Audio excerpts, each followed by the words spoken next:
रामायण बालकांड मारीच और सुबाहु का वध। दूसरे दिन ब्रह्म मुहूर्त में उठकर तथा नित्य कर्म और संध्या उपासना आदि से निर्वित होकर राम और लक्ष्मण गुरु विश्वामित्र के पास जाकर बोले, गुरुदेव कृपया करके हमें यह बताइए कि राक्षस यज्ञ में विघ्न डालने के लिए किस समय आते हैं, या हम इसलिए जानना चाहते हैं कि कहीं ऐसा ना हो कि हमारे अनजाने में ही वे आकर उपद्रव मचाने लगे।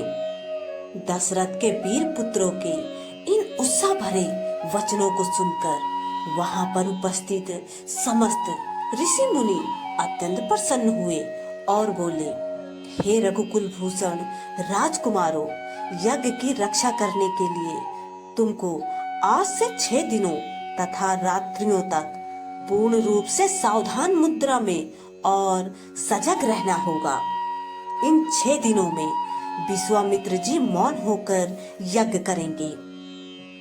इस समय भी वे तुम्हारे किसी भी प्रश्न का उत्तर नहीं देंगे, क्योंकि वे यज्ञ की दीक्षा ले चुके हैं। सूचना पाकर राम और लक्ष्मण दोनों भाई अपने समस्त शस्त्रों से सुसज्जित होकर यज्ञ की रक्षा में तत्पर हो गए। 5 दिन और 5 रात्रि तक वे निरंतर बिना किसी विश्राम के सतर्कता के साथ यज्ञ की रक्षा करते रहे, किंतु इस अवधि में किसी भी प्रकार की विघ्न बाधा नहीं आई।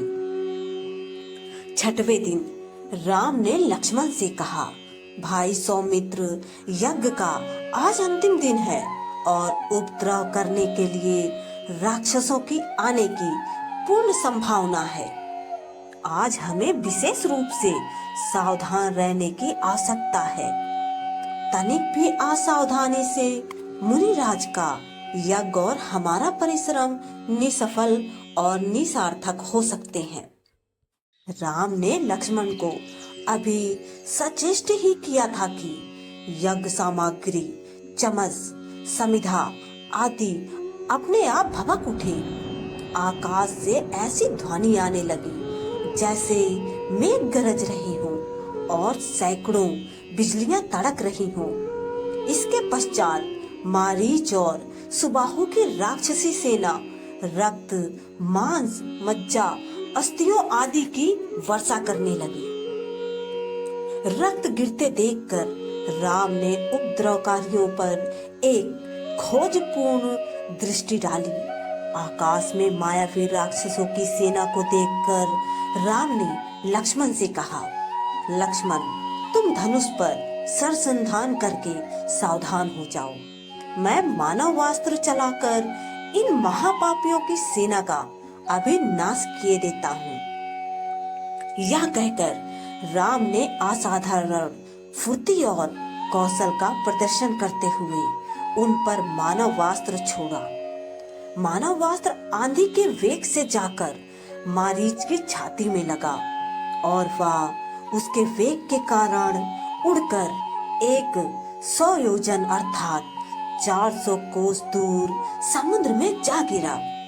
इसके पश्चात राम ने आकाश में अग्न्यास्त्र फेंका, जिससे अग्नि की एक भयंकर ज्वाला प्रपुष्पित हुई और उसने सुबाहु को चारों ओर से आवृत कर लिया।